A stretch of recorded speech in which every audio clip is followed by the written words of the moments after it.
Good morning to all my friends and family, and welcome to this episode of Jim's 5am Club. I'm back in my bolt hole. I'm up top of Mount Tomaree. It's dawn, bit cloudy, so we're not going to get a spectacular sunrise. But the great thing is, we're up early.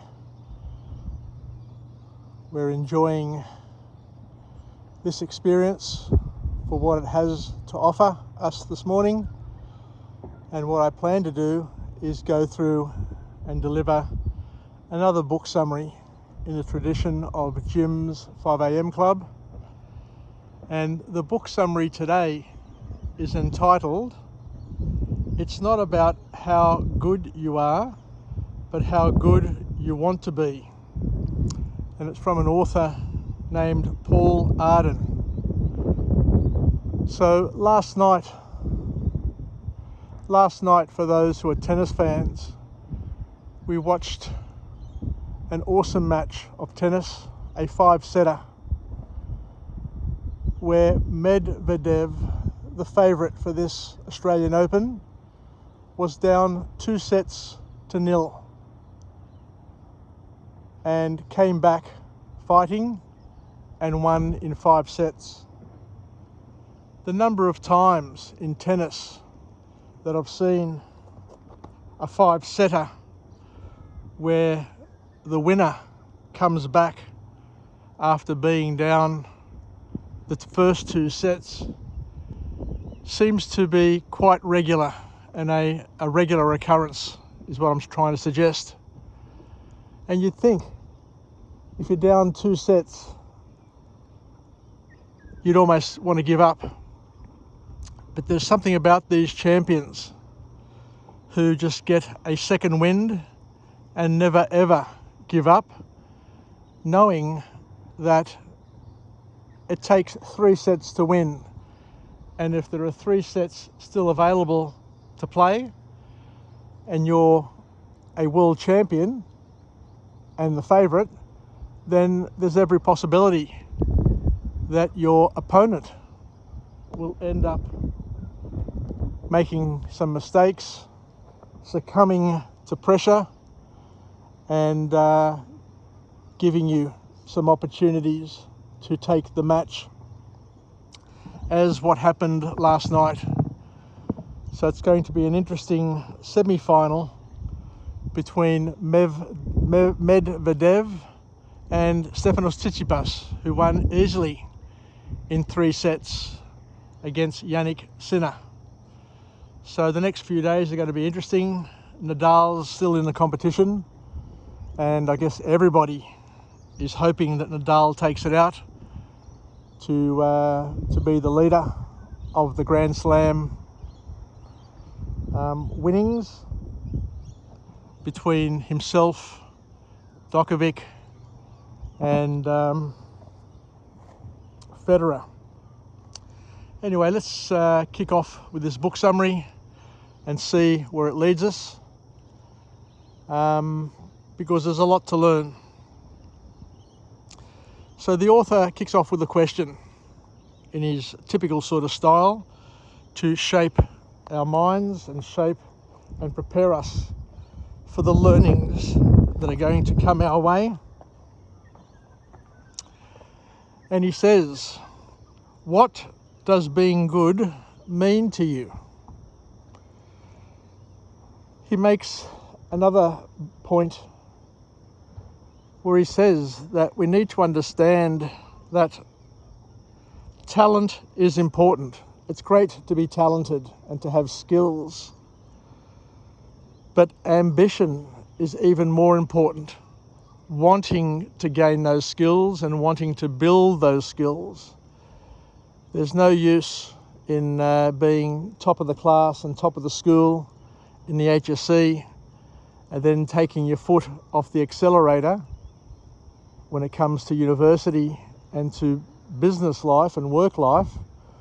You need to continue to thirst for opportunity to grow and develop and learn. So the author here talks about that bright stars combine talent, ambition, vision of the future, and action all in one. So we need a holistic approach if we're going to make the most of our lives with the talents and skills and opportunities that present themselves, is one of the key messages to come from this book. And in order to do that, each individual, according to this author, bear with me, I need to get a more steady sort of foundation because I'm vibrating and moving about. So according to the author, he says that in order to achieve what you want to achieve in life, you need to become accountable.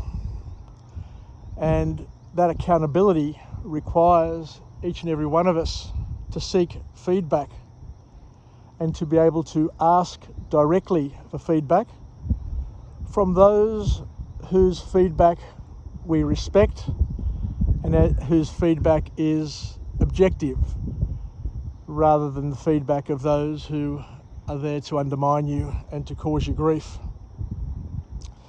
We need to be asking the question, how can I improve?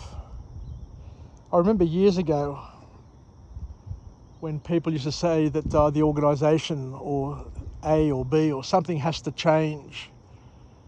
And I used to think that the word change is such a dirty word, and a word which doesn't have much meaning.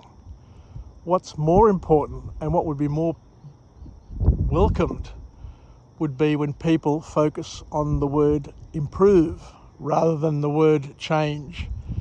Because when somebody says that we need to change, or you need to change, or something needs to change, what it suggests to most people and what causes them to go on the defensive is that the word change has a connotation of failure and that something is not going according to plan.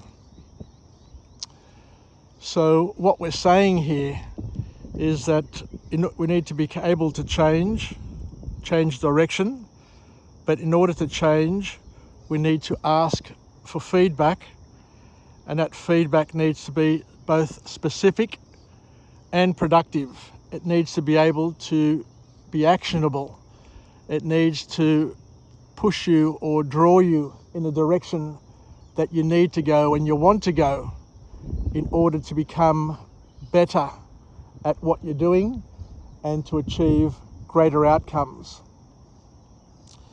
So we need to be specific in terms of what we're asking for and what we're driving to is the key point.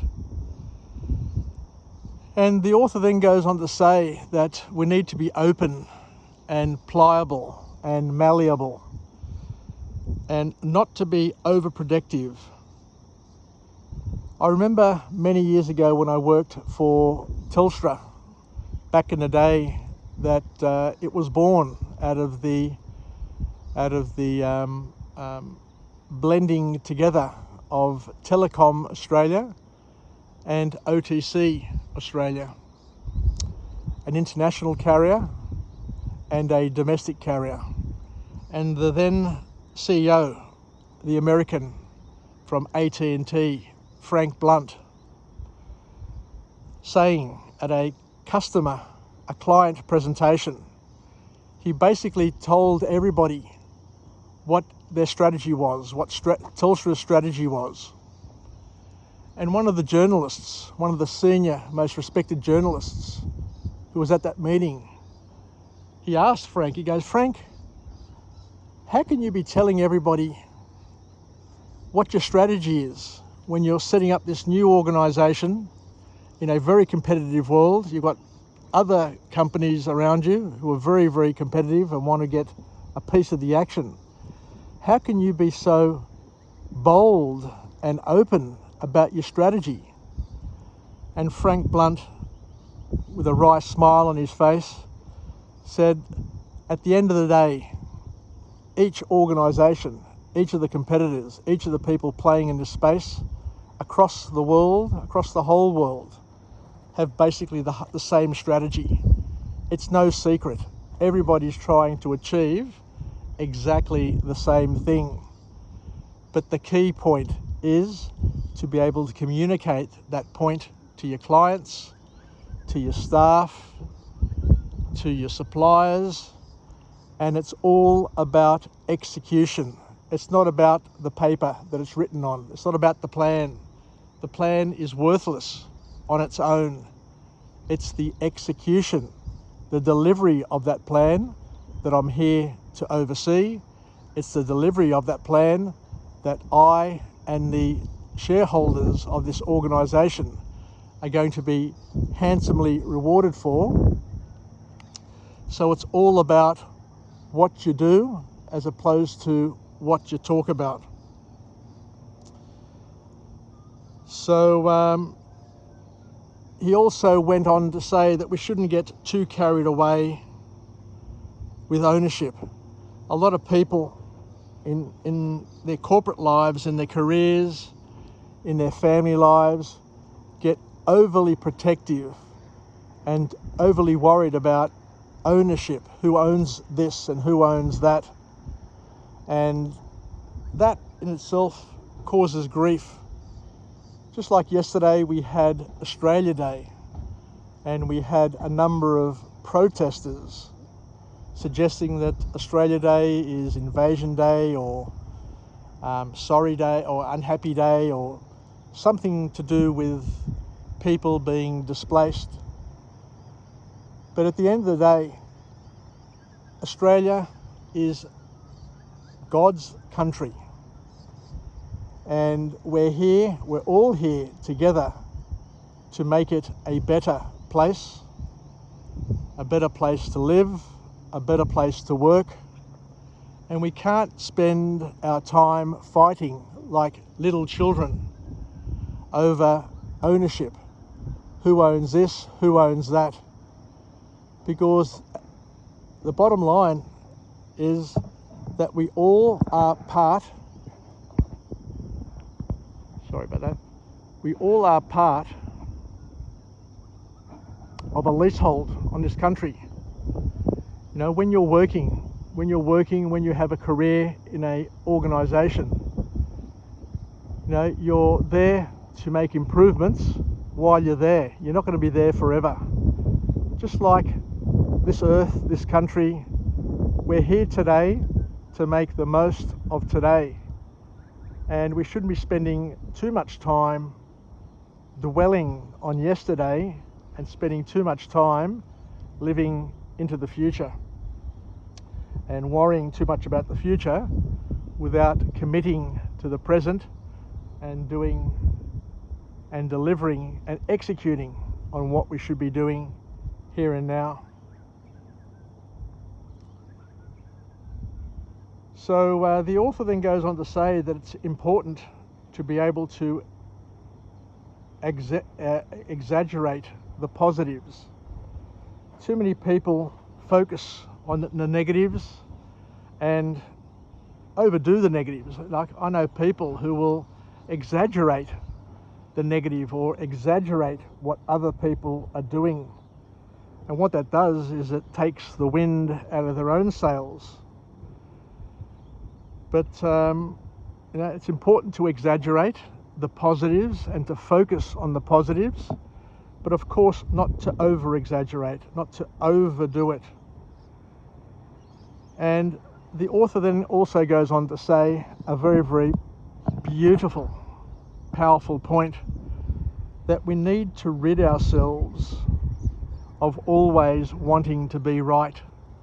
I remember my mother years ago talking about relationships, and she says at the end of the day there's a time to be right and there's a time to be loving, caring, and to be an enabler of growth and development. And in order to do that, you've got to ask yourself, you know, do you want to be in love, or do you want to be right? You can't be both. And in order to survive marriage, in order to thrive in certain environments, we need to balance the need to be always right with the need to make the most of the relationship and build the relationship and build the connections with each other. But in order to do this, according to this author, we need to try and avoid and rid ourselves of ego, because ego is the seed, is the source of a lot of those issues, those pettiness issues. And we need to rid ourselves of the constant desire to be perfect, because progress is more important, more productive than being perfect. Nobody's perfect. Nobody's going to be perfect all the time.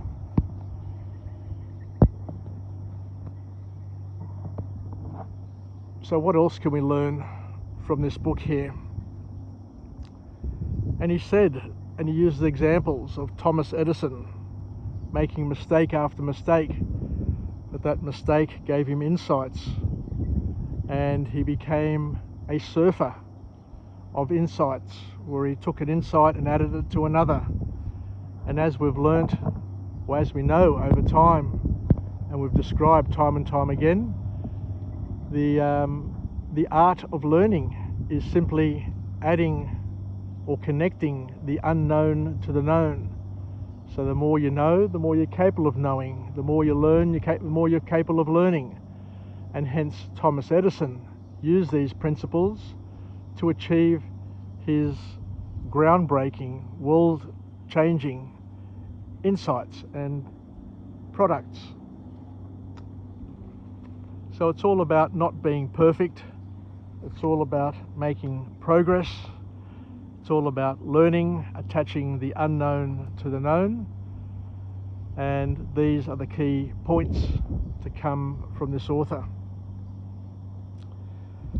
The other thing that the author also talks about is that when you're dealing with other people, in a work environment, in a family environment, you need to try and understand the motivations. What drives them? What are their key motivators? Because by understanding their motivations, you're going to understand the nuances, the things they are looking for. And once you can focus on those things, then you're better placed to be able to communicate to them in a more effective way. So understanding the motivation. Why is somebody in a particular job or a position? What is their objective? What are they trying to achieve? Why is your audience there? Why are they listening to you? Why do they want to listen to you? And once you understand that and you can leverage that, that's when you can tap into the greater opportunity. The author also says that when we're pitching in a work environment or when we're negotiating with people, it's important to make your pitch rough, make your offers a little rough, so you can give the client the idea that there is room to move on collaboration. Avoid coming across too perfect, because by being too perfect in your speech, in your dress sense, in the way you carry yourself, if you come across too perfect, especially in today's world, it is a big put-off, and you will turn off more people than what you get on board. I admit in the past, being impeccably dressed, having impeccable credentials, and all of those things was a door opener to many opportunities. But what we're seeing with time is that there is a big casualization of the way people are, the way the people behave, and people are more interested in being casual and not being perfect anymore, or being perfect less, in order to achieve their outcomes and their goals. So from a creative perspective, it's interesting to know that most art that comes into the world, most of the advertisements that come into the world, have been inspired by previous works of art and previous bodies of work. So nothing very much is original anymore. Nothing very much that you can think about or do is all that original and edgy anymore. Most of it, according to this author, and I agree with him on this as well, most of the things that we come across in the world, the architecture, literature, movies, themes, most of the things that we come across are just copies, just improvements of what somebody else has done, somebody else. And I remember when I was in year 10 at Newington College and I was doing modern art, or art as a subject, the then art teacher, I forget his name actually. I remember his nickname, but it wasn't all that good. But anyway, the art teacher asked us all during our school holidays to do a project and to select, I think it was 10 or 20 pieces of art, and to try and identify how that artwork was,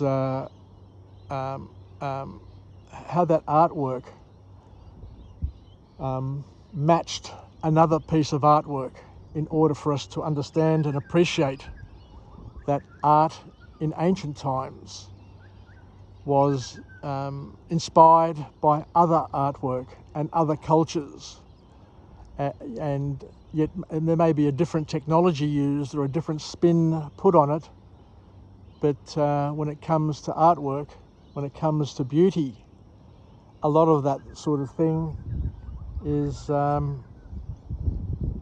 pretty unique, and a lot of people copy things that have been successful in other cultures or in other bodies of art, and use that to gain their own style. So originality has not yet recently received approval, and it's risky, being original. And this is a good point for all young people.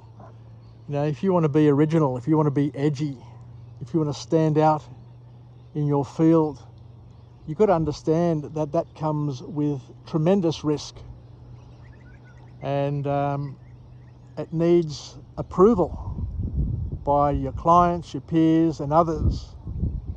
So you see it in sport, you see it in music, in pop music and that.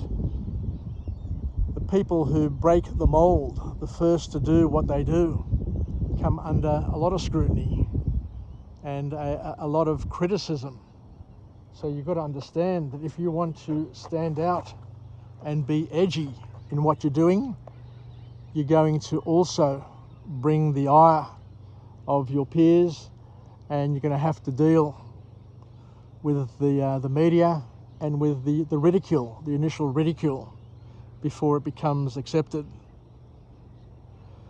So thank you very much for joining me on this episode of Jim's 5am Club from this absolutely magical location up here at Nelson Bay, Port Stephens. Down there is Shoal Bay, all the way around here. On the other side of that peninsula over there is Little Beach, where I've got my holiday house. All the way back down there to the end there is Middle Island and Salamander Bay and Soldiers Point. But it is a beautiful, most beautiful part of the world, And as you can see, it's very, very quiet today, very, very peaceful. And I absolutely love coming up here, and I've said time and time again, this is my bolt hole. This is the place that I come to become one with nature, where I can celebrate a beautiful sunrise. And from this same location, just so you're aware, you can also see a moonrise, because the moon, full moon, normally rises close to where the sun rises. And if you're up here in the evening, you can also see a sunset over there in the west.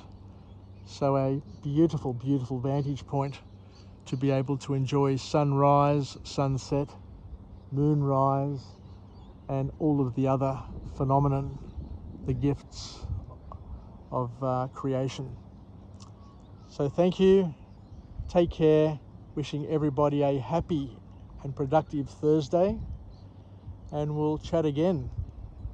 Don't know what I'll be talking about, but I'll be going through another book summary or another observation where hopefully we can learn something new to be able to incorporate it into our skill set, our mind maps, so that we can live, learn and pass it on, and that we can hopefully improve what we do, how we do it, and who we do it with, so that we make it a better place, a better world to live in. Take care, Yasas, and bye for now. Take care, and how glorious is that? Ciao, bye.